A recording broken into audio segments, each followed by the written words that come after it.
Step down into darkness, open my eyes, let me see beauty that made this heart adore you, hope of a life spent with you.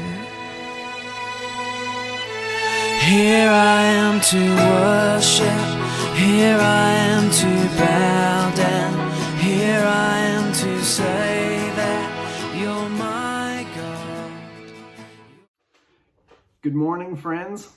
Welcome to our service this weekend.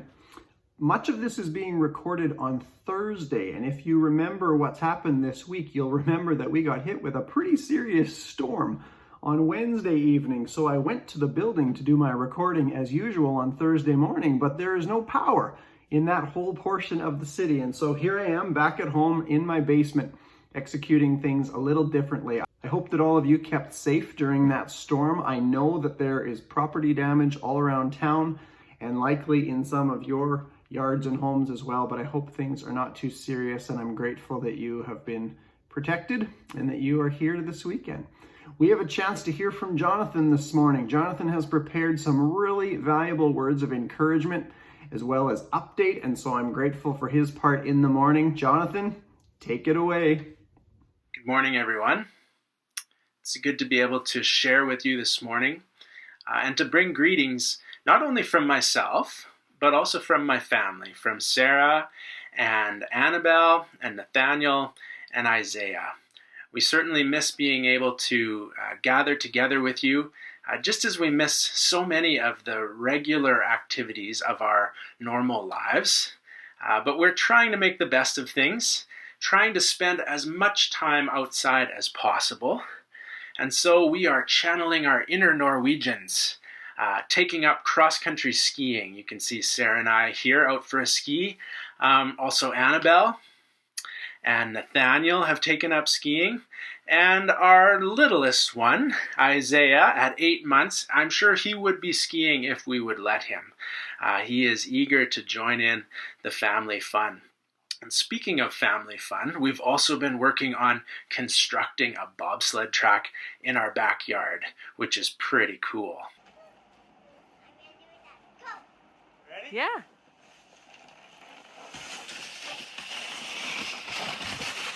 Now, besides spending time together as a family and spending time outside as much as possible, we're also getting back into the rhythms of a new semester. Annabelle and Nathaniel have started back at school, as I'm sure many of you young people have. So have I. I am enjoying my studies on my journey toward becoming a teacher. And I have many teachers in my life, I'm realizing. I'm married to one. I'm son of another. I'm a friend to many, many more. And I'm also realizing these teachers are many of the best people I know. And I think they would agree with me in saying of their profession, it's about much, much more than simply relaying information. It's really about formation of the whole person, each student. The guiding question isn't so much, what do I need to teach, but what kind of person am I trying to shape? I would like to think that we ask the same question often in our Glen Elm youth group.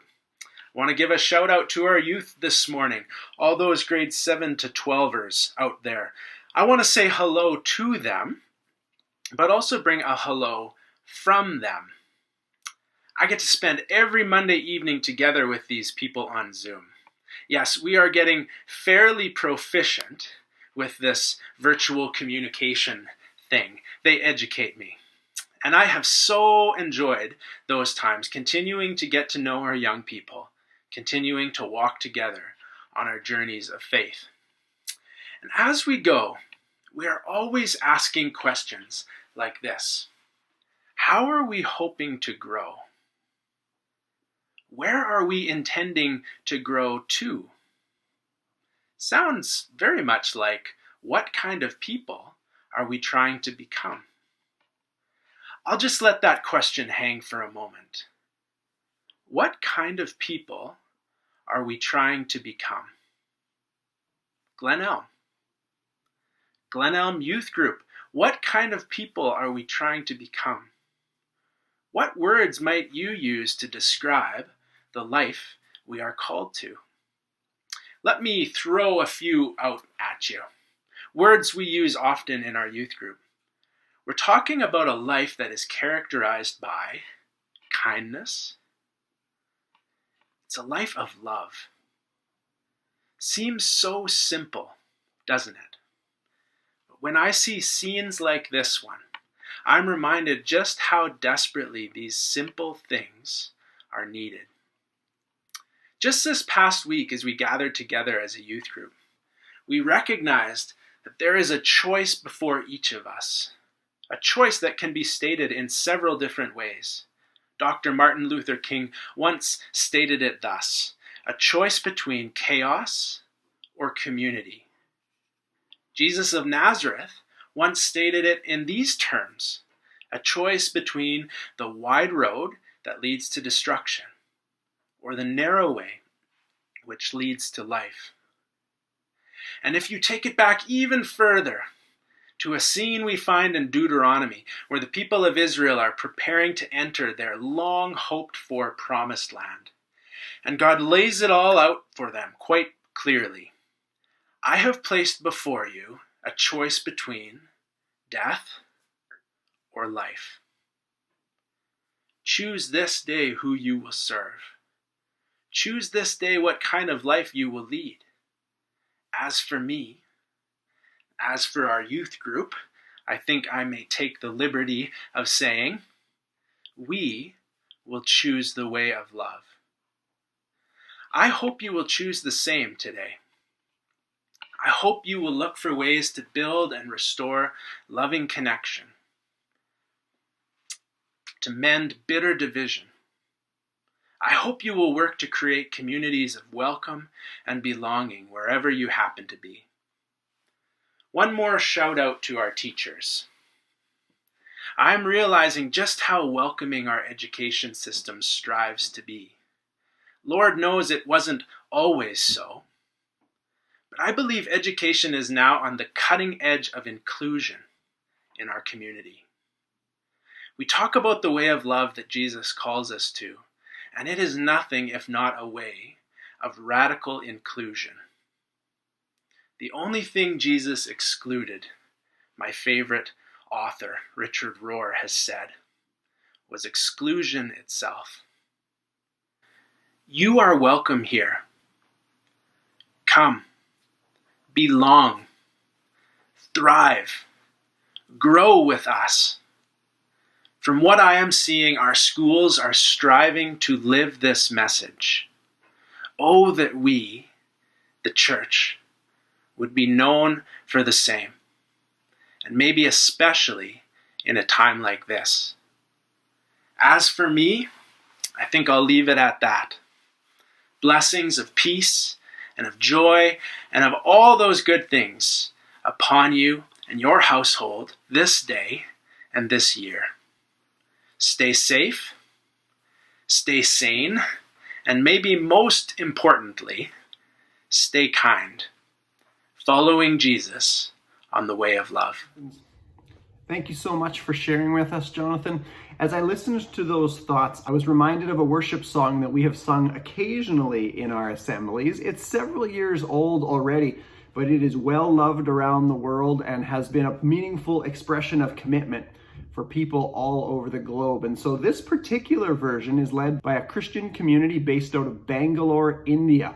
I love their expression of it because there is joy and there is happiness involved in the commitment to follow the Lord. And so having been prompted by Jonathan to make that decision over and over again, I think we'll be well served in singing this song together this morning.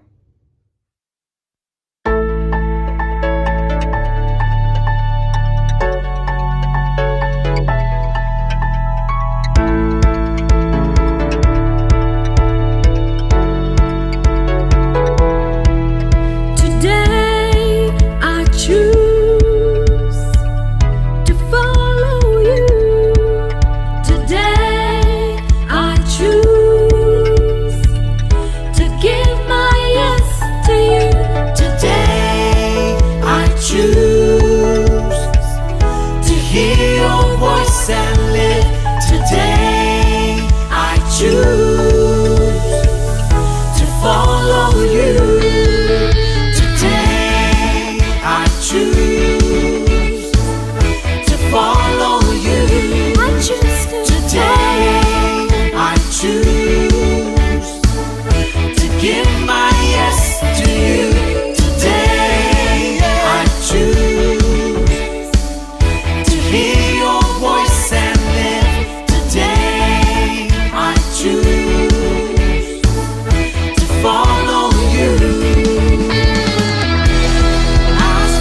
We've utilized some of the words of ancient Israel from the days of Moses and the days of Joshua to restate our commitment to the Lord. Now let's turn to our friend Carl to tell us some of the good things that wait for those who seek and serve the Lord. Here's this week's segment of Grow TV. Hey there, Chicken Nuggets. It's me, Carl. And I'm Cassie. Welcome to Grow TV. Welcome to Grow TV. Hosted by Carl. Where we have fun with our friends, talk about Jesus, and go over everything the Bible has to offer. Now once again, welcome to Grow TV. Hey, kiddos. It is so good to see you. Right, Cassie? Right. Right? Right. Right? Carl. Yes, sorry. So Carl, Yeah? I have a gift for you. A gift for me? Really? Yeah, well, it's not really from me, but it is for you. I can't wait! Where is it? I gotta go get it. I'll be right back. Okay, I wonder what it could be. Maybe it's a new car. A gift card to Chick-fil-A. A new sweater. Maybe tickets to Disney on Ice? Oh man, I'm excited. But I didn't get anything for Cassie. Oh no, I gotta think of something. Here! Ow! A crock. All right, here it is. Wow. I'll give you mine first though. Oh, you didn't have to. Oh, I did. It's literally the least I could do. Well, thanks, Carl. It sure is something. No problem, now my turn. Yep, there it is. Nice, that's a pretty big box. Yep, I think you're gonna like it. I think I will. Wait, it's empty. Not quite. What do you mean not quite? It's empty. This box could literally not be any more empty. Well, did you read what the box says? No. Blessing? What does that mean? Well, I figured it was a good gift for what we're gonna be talking about today. Oh, okay. Are you disappointed? I guess a little. I kind of just expected a real gift. A blessing is a real gift, though. What do you mean? I can't hold a blessing. Sure you can. Can you hold food or your clothes? Well, yeah. All right, well, those are a type of blessing. Really? I guess I just don't know what a blessing is. Well, a blessing is something God gives us out of kindness. Huh, I guess I didn't know that. Well, now you do. In Matthew 5, Jesus gives us many blessings, and it's really cool. It's called the Beatitudes. Bees do have a lot of attitude. Oh, no. Beatitudes is one word. It means blessings. Wait, but you already knew that, right? You were just making a joke. Shh, Cassie, I'm trying to read. Matthew 5. Right. Tells people things like, blessed are the poor in spirit, blessed are those who mourn. Yeah, when we are poor in spirit, it's saying we need God. When we mourn, it means we are truly sorry that we ever disobeyed God. Well, let's see. Blessed are the meek? What's meek? That sounds like me. That sounds like me, but me, that's weak. Weak me will inherit the earth. Weak me will inherit the earth. That's cool. Well, meek is more like being patient and humble. Blessed are those who hunger and thirst for righteousness, for they will be filled. Blessed are the merciful, the pure in heart, the peacemakers. Blessed are the... What? What? Blessed are those who are persecuted because of righteousness? Blessed are you when people insult you? How are those blessings, Cassie? Well, being poor in spirit, pure in heart, meek, these are all things that describe people who love God. And sometimes people who love God might get made fun of or left out of things. I know how that goes. Last time I didn't get invited to a birthday party, it was because it was on a Sunday. And they knew I went to church on Sunday. And they knew that. They knew that. Yeah, like that. But Jesus is saying when we face challenges because of our real love for God, God will see everything we're going through and bless us. That's why all of these are blessings. So Jesus is saying that when we do anything for God, we'll be blessed? You got it. Jesus spent a lot of time giving blessings because it was the same thing as giving gifts. Only better than a normal gift we would get at Christmas or our birthday. I don't know. I guess I would still like a gift from a store or something. I understand, but God's blessings are better than anything we could pick up at a store. Because those gifts only last a short amount of time. But guess how long God's blessings last? 60 days? No, forever. And they never disappoint. Forever? Really? Yep, if you go back and read Matthew 5, Jesus promises that all those things will last forever. Blessed are the poor in spirit, for theirs is the kingdom of heaven. Comfort, mercy, they will see God. They will be called children of God. You're right, Cassie. These are all blessings that will last forever. I always thought blessings were something like food or water or a place to live. Toys, clothes, not having to wear braces, that kind of stuff. Well, those things are still blessings, but God can give us hope, faith, peace, and love. So many things, and all of them are blessings. That is super cool. Blessings are gifts that God gives us. They sure are, and that's our big idea. What? Today's big idea is blessings are gifts God gives us. So let's say it out loud. We're on the count of 3. 1, 2, 3. Blessings are gifts God gives us. Yes! Wow, I learned so much today. Me too. I had a lot of fun, and I'm really glad I got this gift. Speaking of that, I'm gonna need that back because I need my Croc to walk into stores. The shirt and shoes rule. This is mine. That's not fair. Have a good weekend. See you next time. What do you mean it's not fair? It's my Croc. I mean, you gave it to me. You give me an gift. empty box with a blessing written on it. Thank you for watching, and tune in next week for a new episode of Road TV. Thank you, Carl and Cassie, for reminding us that God is the one who blesses, and the ways in which he blesses is a long and rich list. And when we're reminded of that, it does a couple things. One, it generates gratitude because we recognize how much we have that is not the work of our own hands. And then secondly, it creates in us a sense to pull close to the Lord because we realize all the ways he's provided for us and yet all the things that we still feel need of. And so it draws us to him because we know we need him. And it's good to pull close to the one who loves us, knows what we need, and loves to provide it for us. And so let's sing one more song together this morning as our service proceeds.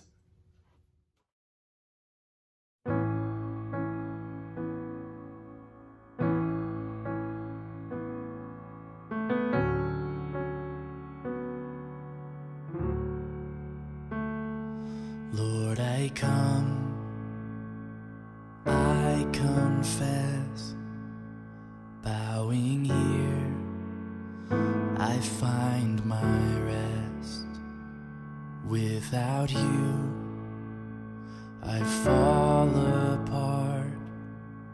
You're the one that guides my heart.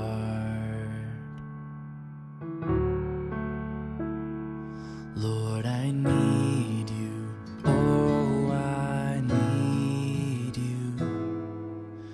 Every hour I need you. My one defense, my righteousness. Oh God, how I need you.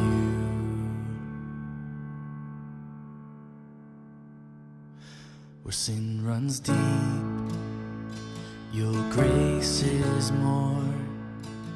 Where grace is found is where you are.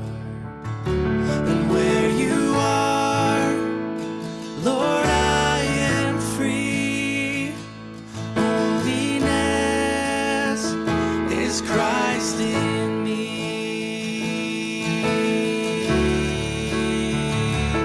Lord, I need you. Oh, I need you.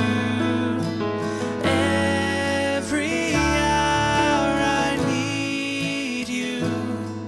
My one defense, my righteousness. Oh God, how I need you. So teach my song to rise to you. When temptation comes my way, and when I cannot stand, I'll fall on you. Jesus, you're my hope and stay. Jesus, you're my hope and stay. Lord, I need you. Oh, I need you. Every hour I need you. My one defense, my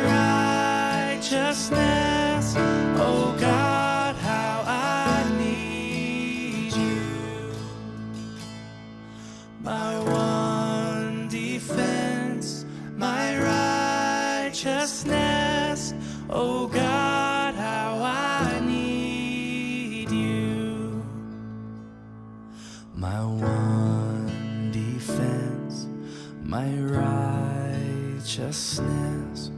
Oh God, how I need you.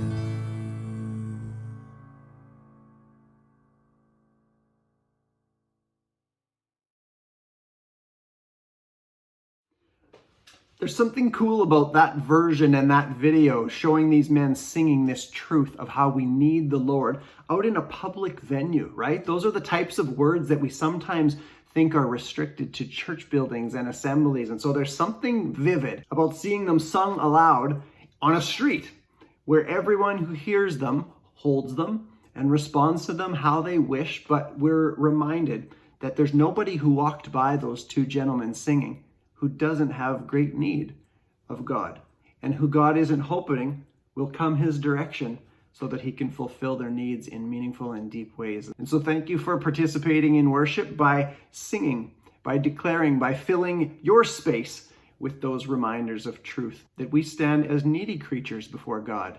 And this is a good thing. Let me share a few reminders this morning. Number one, remember to post a photo of yourself and your company if you haven't already. Some of you do this already. We don't need reminders, Jason. We're automatic. We do this every week. Some of us need reminders. And so if you haven't already done that, snap a picture of yourself and your crew. Let us see where you are this morning. Bonus points if you go for something a little more unique, like this, or like this. Thanks to those who shared in the fun last week. You can share in it again this week. Number two, if you wish to participate in our offering this week, we have 3 ways in which that can happen, and those instructions are on your screen. Number 3, recent online services and church emails have made mention of a prayer project which will unfold shortly. Nearly 20 of you have already responded, but the invitation is open today yet. Early this week, we'll start to match names up and lay out some specific instructions for all the participants.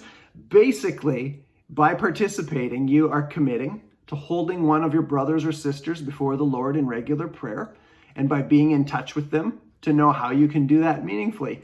And you're committing to being carefully prayed for by one of your brothers and sisters and being open to them reaching out to you so that they can know how to meaningfully do that. And so if that sounds like something that would increase a sense of community and some prayer focus in your life, then please send an email to me in the next 24 hours and we'll make sure that your name is on the list when we get things rolling this week.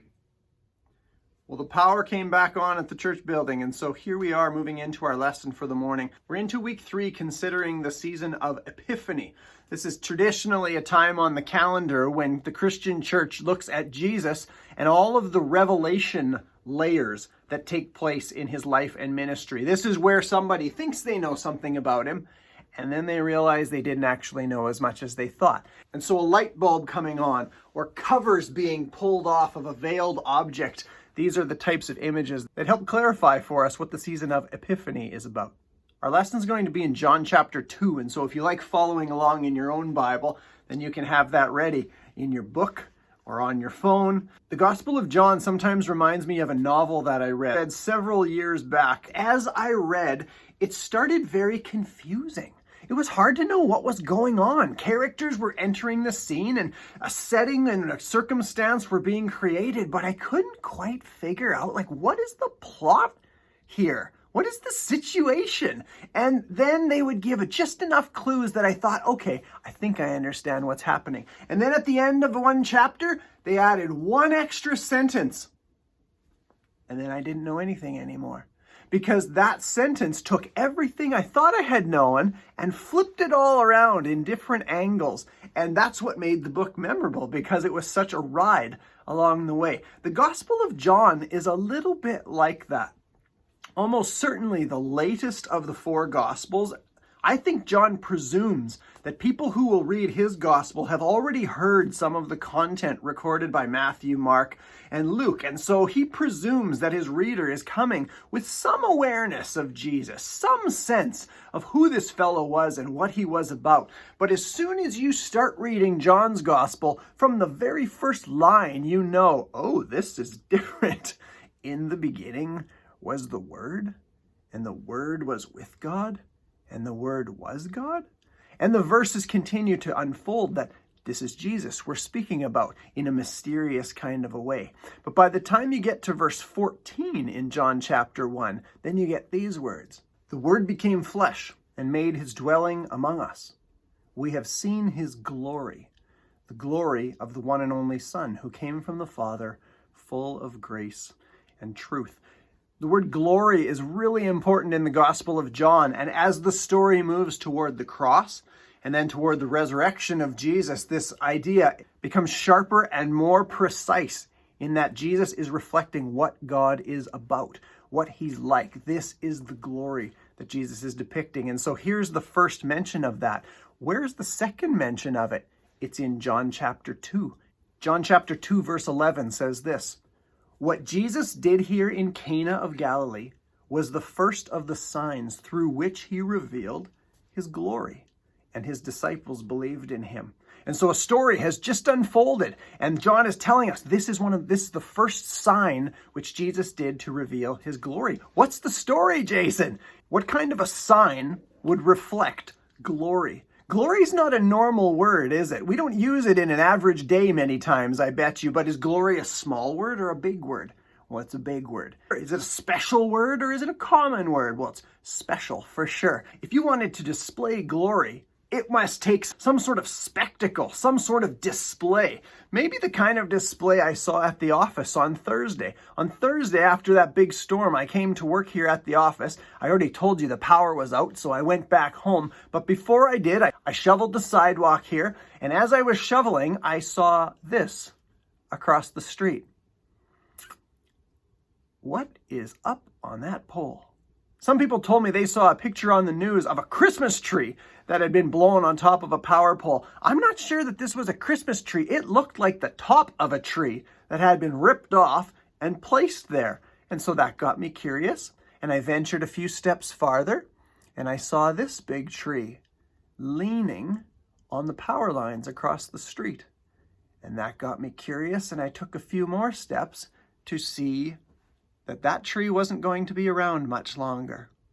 That's a big tree. That's a mature tree. That trunk is thick, and it was shocking to me that a snow tornado or whatever we had on Wednesday could do that type of damage. If I wanted to create a sign that would display glory, I think I'd go with a sign like that. Something powerful, something impressive, something overwhelming, right?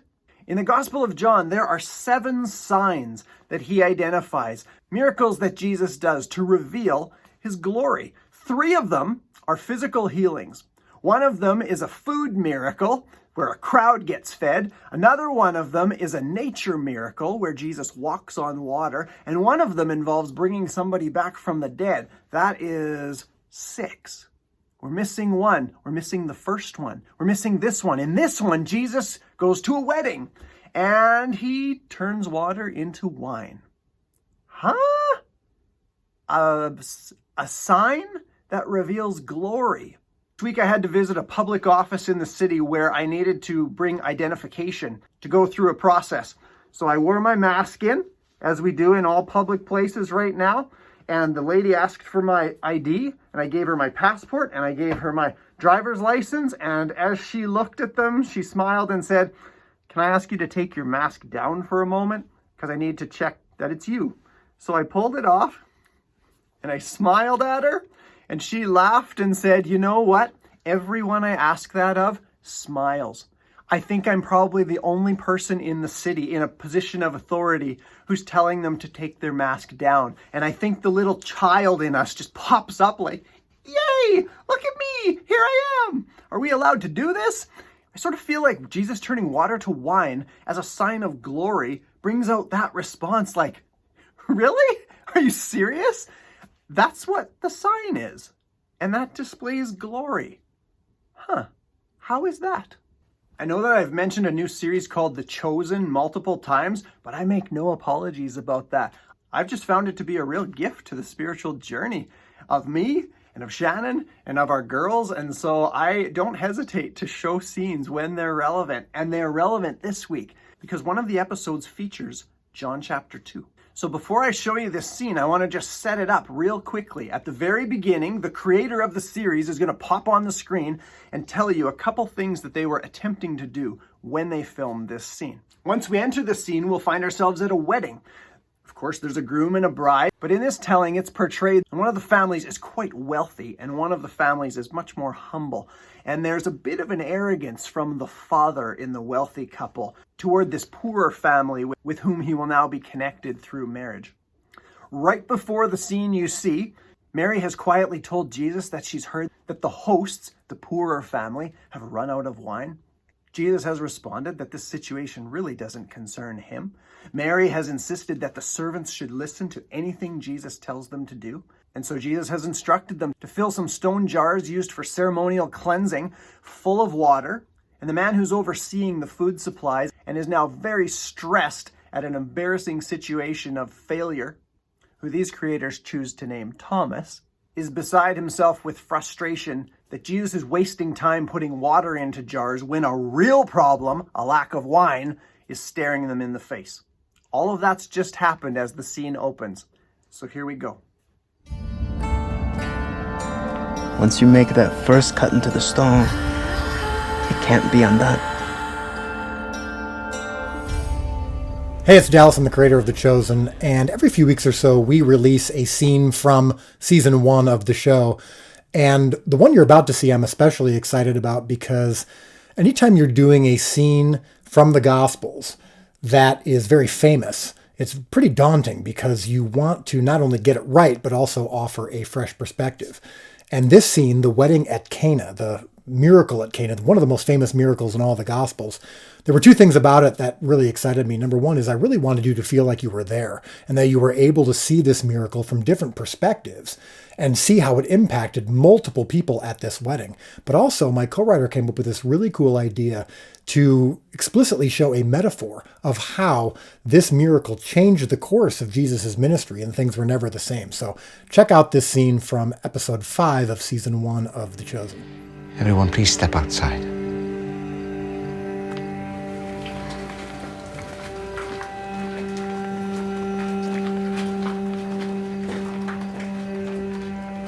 Just for a moment, Thomas.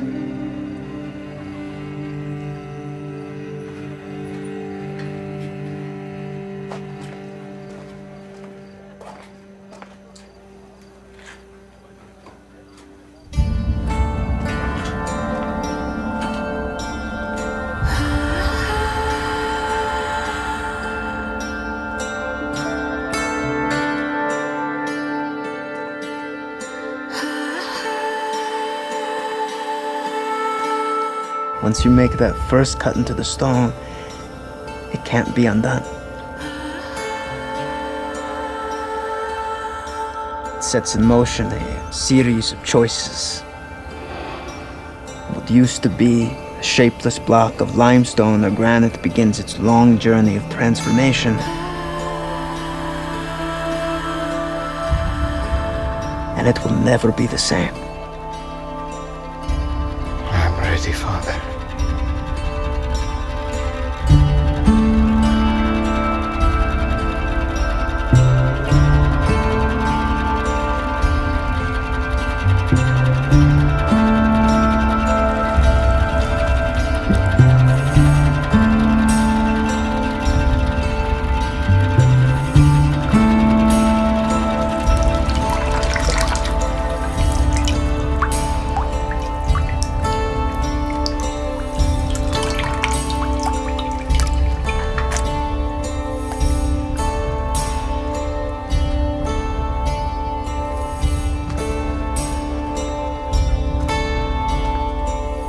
Go draw some out and serve it to the master of the banquet.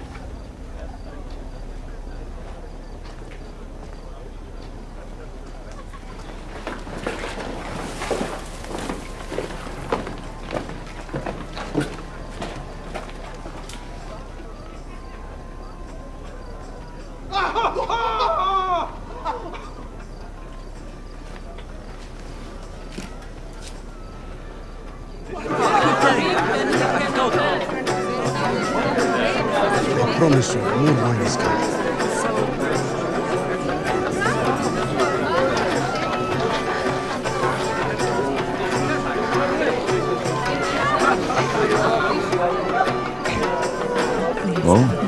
About time. The latter vintage, sir. Good. Let's have a taste.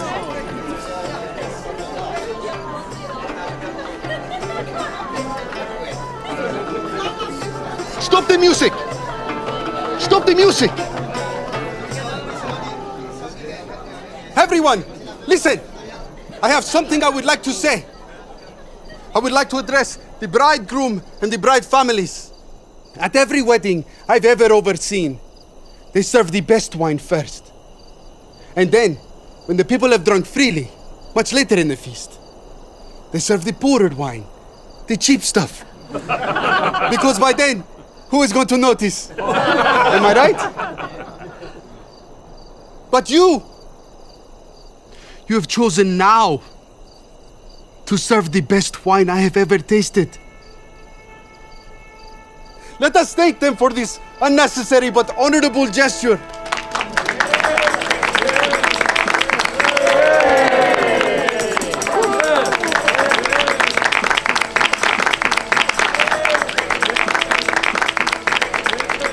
May the wedding of Asher, son of Rafi and Dinah, to Sarah, daughter of Abner and Hila, be as pure and as fruitful as this wine. Blessed are you, Lord our God, King of the universe, who brings forth the fruit of the vine. To Asher and Sarah! To Asher and Sarah!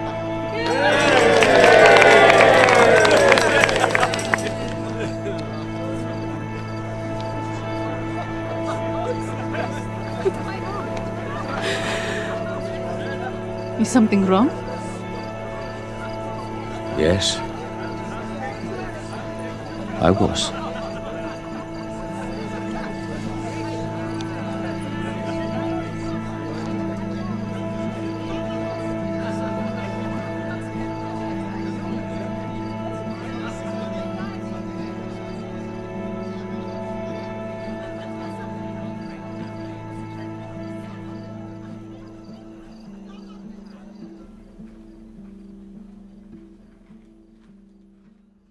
I think one of the reasons I find that scene so touching is that it gives us a peek into Jesus, into his journey. That's fleshed out in this metaphor that the creator alluded to. That comes from the voice of a man of a stonemason who's one of the guests at the wedding, and he's talking to another of the disciples about the trade that he learned growing up. Remember his words? Once you make that first cut into the stone, it can't be undone. It sets into motion a series of choices, and it will never be the same. And all of that is playing out as Jesus is making the conscious decision that this first sign of glory, that this first miracle is about to move him from quite a quiet, hidden form of life into a very public ministry, which is about to quickly draw critics and enemies and opposition. And he knows that as the wheels start to turn, they only end at the cross. And so he's making this very deep, very loaded decision when he puts his hands into that water and draws them out of the wine. But it's a slight movement, isn't it? It's profound, but nobody knows just how profound it is. And that's one of the noteworthy things about this miracle. It's stunning, but strange, but it's almost anonymous. Who in the story knows exactly what happened? Mary? Sort of. She's the one who starts things rolling. And then the servants. We don't even know their names. They're not important enough in the story to get names. But they're the only ones who know that we put a bunch of water in those jars and now it's not water. And this act gets called the first sign of his glory. Signs are only valuable if the ones who see them know how to read them, right? Traffic signs on the roads are of no value if the drivers don't know how to interpret them and then act accordingly. So what might we read in this sign of Jesus' glory? Let me name at least a few things. Number one, God is outrageously generous. Jesus takes the situation that is marked by lack and inadequacy, and he turns it into a celebration of generosity. He makes something plain, water, into something extravagant, top-level wine. And in that story, we are encouraged to quit looking at what we are not or what we have not. Rather, look to Jesus, take what you have, and put it in his hands, and then follow Mary's advice and do whatever he tells you. I love the expressions after the miracle. After the master of ceremonies has raved about the quality of the wine and about what an outrageously generous gesture this is on the part of the hosts. And the hosts are overwhelmed with emotion at the honor they're receiving in that moment. And the arrogant, affluent man of the story is stunned at the honor that he now owes to the ones that he had been looking down upon. Think about that. Jesus is the one who acts. Nobody pats him on the back or applauds for him. Jesus acts, and the humble hosts are honored. I can only imagine the way that this story lived on in the villages of the area. Surely they talked about it for years. This might have been the first wedding where the wine outlasted the guests, where at the end of the week of celebration, people said, I gotta go back to work. I can't believe there's still wine to be served, but I just need to get back to my life. Scholars estimate that we're talking about 600 plus bottles of the best wine you've ever tasted. I'm not a wine expert. I buy a very occasional bottle. But if I told you the price range in which I shop, you'd know that it's not the best wine anyone's ever tasted. And I don't even have a guess on what the best wine available in any local store would be. What price range would it run into to have the best wine our city has to offer? I have no idea. But let's times it by 600 and let's marvel at how outrageously generous God is. And that is some of the glory that's revealed in this story. Number 2, obedience is powerful.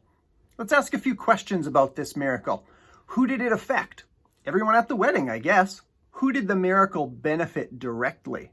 Well, the guests, yes, but who directly? The hosts. The hosts who were saved from an experience of embarrassment and shame and were actually brought up to a place of undeserved honor. And whose faith and obedience created a space in which this miracle could even occur? Maybe Mary, but specifically again, it's those servants whose names we don't even know. So I want you to grasp this sentence with me. Everyone at the wedding profited from the faithful actions of a few. Sit with that for a moment. Everyone at the wedding benefited from the faithful actions of a few. The faith of one brings blessing to others. Your faith brings blessing to others. Imagine a map of some sort, not a map of countries, not a map of landscapes. I'm talking just a spiritual map where every life was represented by a dot. And we could somehow see the interplay between the webs that connect all the people of the earth. And some parts would have pockets of light over top of them, and some parts would have darker patches over them, almost like weather systems.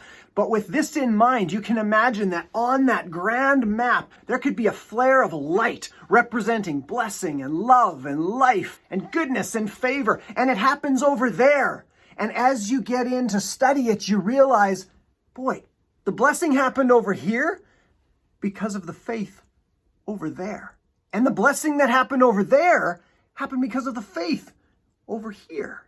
The faith of one brings blessing to others because obedience is powerful. What's the third thing we learn from this sign of Jesus' glory? It's that love flows down. Because we've drawn some good lessons from this story, but some of us are still thinking, yeah, but it's such a weird sign, Jason. Water into wine, I mean, it seems unnecessary. It even seems somewhat worldly. It even seems questionable. I mean, a room full of people who have already had enough wine that they might not be able to tell the quality of the next round probably doesn't need any more wine. But that's what we learn about the glory of Jesus, is that his love flows down, and it flows down to needs that you and I might look past real quickly. Sometimes people make jokes about contestants in a beauty pageant being asked what they would, if you could have one wish fulfilled, what would it be? And they smile and say, world peace. Well, they say it because they know it's the answer everyone thinks they should say. And I have no doubt God is concerned about world peace. But this story shows us God is concerned about things much smaller than world peace as well. God is concerned about needs that you and I would whip right past. God cares for the real needs of humanity. He cares for your real needs. You've got needs you would never voice out loud. He cares for those. You've got needs you can barely own or admit to yourself that they exist. He cares about those. You've got needs that you're not comfortable actually having. He cares about those. You've got needs that you're not even aware of because they live on levels beneath where you let your feelers and your sensors get down to. He cares about those. You've got needs that you don't bring up because you're sure that they're so common, they're so earthy, they're so low on the scale that who would care about them? He cares about those. In this story, the lack of wine is a real need. It's a legitimate need. In a culture marked by honor and shame, the host's running out of wine for the guests is about to become an embarrassment. It may be the type of story that gets tagged on to a reputation for the rest of their days. But on the other hand, some of us want to say, yeah, but that stuff happens, Jason. People make mistakes. People miscalculate. People make poor plans. People make good plans and then they execute them poorly. People overspend. People under budget. People bite off a bit more than they can chew. Welcome to life on planet Earth. Live and learn. But on this particular day, Jesus wanted people to learn something else. He wanted them to learn that God is outrageously generous, that obedience is powerful, and that love flows down, even to needs that might surprise us. As we move toward communion, I think back to that video clip one more time. There was the toast, the prayer that they spoke as they partook of the wine. Do you remember the language of it? I went and looked it up, and it's actually quite authentic. It's taken right from traditional Jewish forms of prayer that are spoken around meals and spoken around celebrations. Very typical language. So I have found a few such prayers that we can use this week. The first line will remind you of what we heard in the script, and then I've added a line to each prayer to make them very suitable to our communion purposes. And so pray these things with me. Blessed are you, O Lord, our God, ruler of the universe, who brings forth bread from the earth. And we praise you for offering us the bread of life in the body of Jesus. Blessed are you, O Lord our God, ruler of the universe, who creates the fruit of the vine. And we praise you for redeeming the world with the precious blood of Jesus. Blessed are you, O Lord our God, ruler of the universe, who is good and does good. And we praise you for expressing this goodness in sending Jesus as the way, the truth, and the life. In Jesus' holy name, amen. If you'd like time to be unhurried in your communion observance, then press pause right here and take all the time you like. If you leave this video play out, then yet again, we will have Andrew Peterson leading us in the question, is he worthy? And I hope that the sign in John chapter 2, which was the first sign of his glory, gives us extra reasons to say, yes, he is.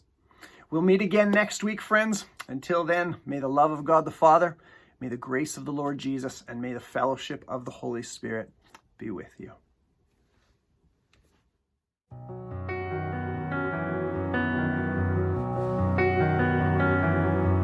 Do you feel the world is broken? We do. Do you feel the shadows deepen? But do you know that all the dark won't stop the light from getting through? We do. Do you wish that you could see it all made new? We do.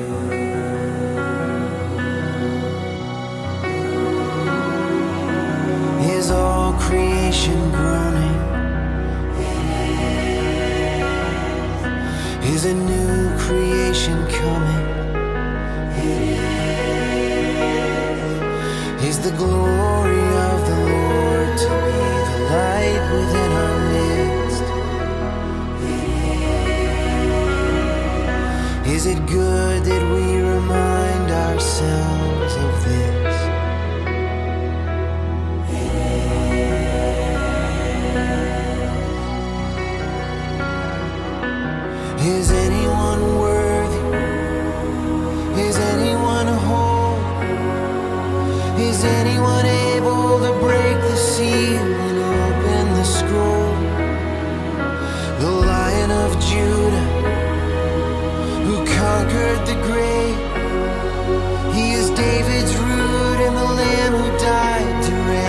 the slave.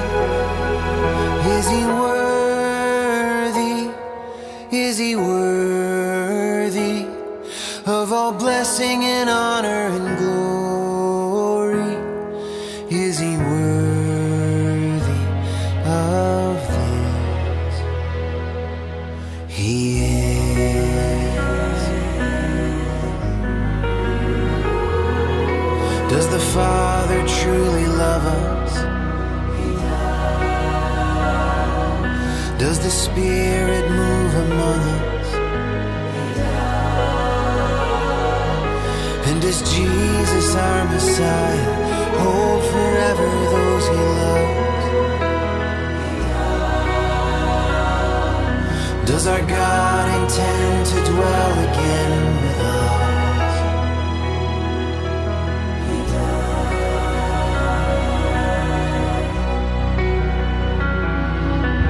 Is anyone worthy? Is anyone whole? Is anyone able to break the seal and open the scroll? The Lion of Judah, who conquered the grave. He is David's root and the Lamb who died to ransom the slave. From every people and tribe, every nation and tongue, he has made us a kingdom and priest to God to reign with the Son. Is he worthy? Is he worthy of all blessing and honor and glory? Is he worthy? Is he worthy? Is he worthy?